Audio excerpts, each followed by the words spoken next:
I have a question for you.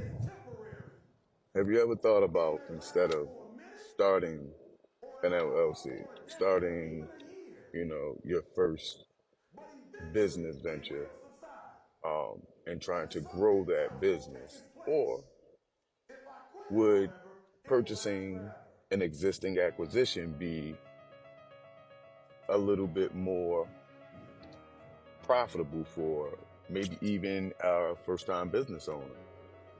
And purchasing an acquisition is, acquiring an existing business already. Um, Taking over a business that is already generating profits, maybe a smaller business, what we would call maybe some of your mom and pop locations. These are people that you can walk into their stores every day and speak with these people. I mean, I know some in my community that I can directly go in and speak to the owners. And these are just, some examples of acquisitions that you could think about now. Some of them are laundromats, gas stations, cleaners. And you have to sit and think, like, these existing businesses, they may want a pretty penny for some of these businesses, but you never know.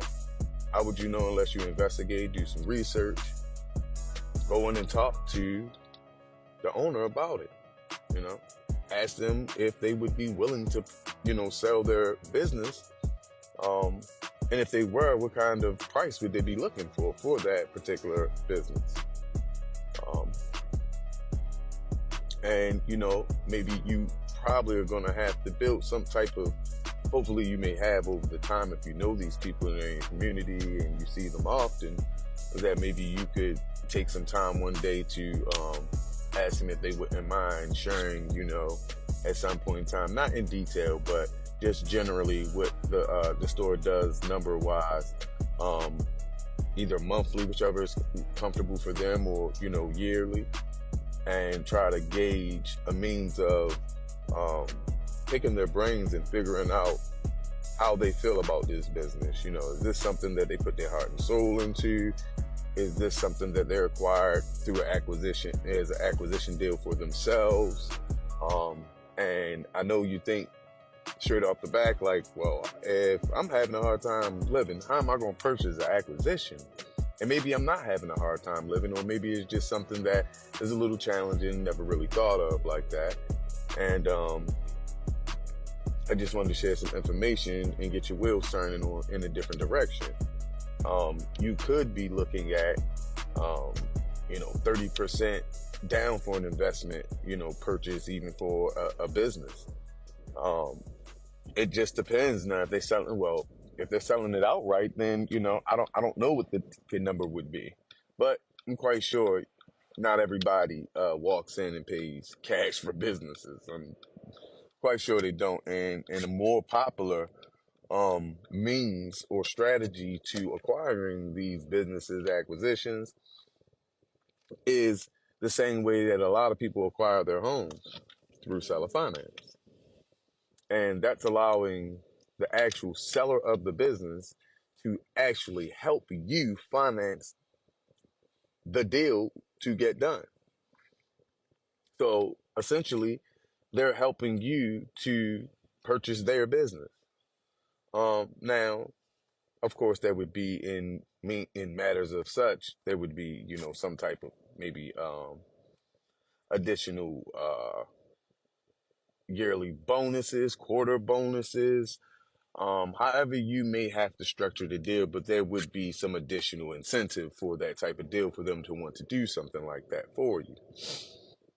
But these are options that are available, and I don't think people understand how many opportunities are out here for you to actually make these happen. And the reason why I'm talking about this is because, it's really difficult for some people to start businesses, and it's really hard, and everybody thinks, oh, I'm gonna start a business and, I'm gonna be living a life of, Rowdy in no time. And that's not really how life works.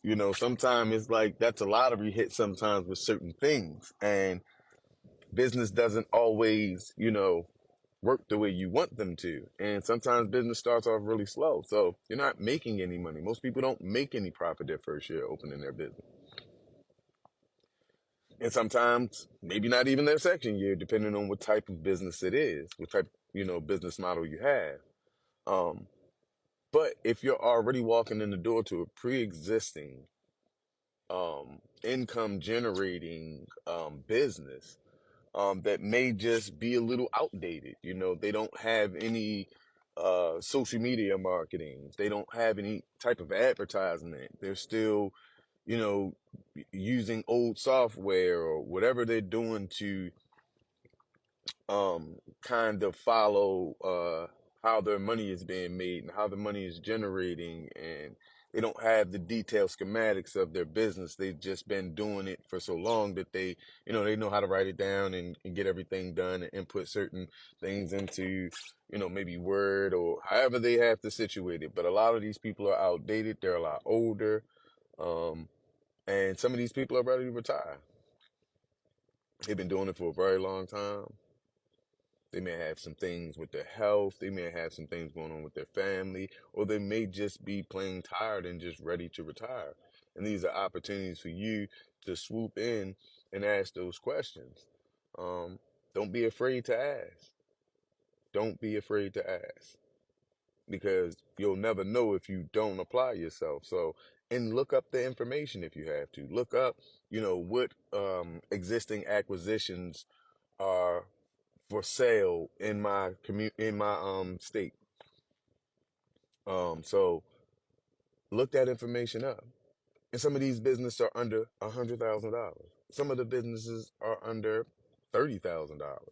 It may be an online business. I've looked up a lot of, digital marketing agencies, e-commerce businesses, and things like that, that people are already selling income generating businesses that you can construct a deal to acquire something like that to help you start generating some consistent income monthly.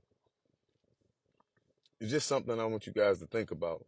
Going to have a part two to this, but I wanted to share something um, with you guys that I thought was important as well. Kind of a continuation of some of my last week's video. Um, But just think about that. Look some of that information up, see if that would apply to you, your schedule, your lifestyle, um, and leave a comment down below. And make sure, for me, please share and subscribe. Peace.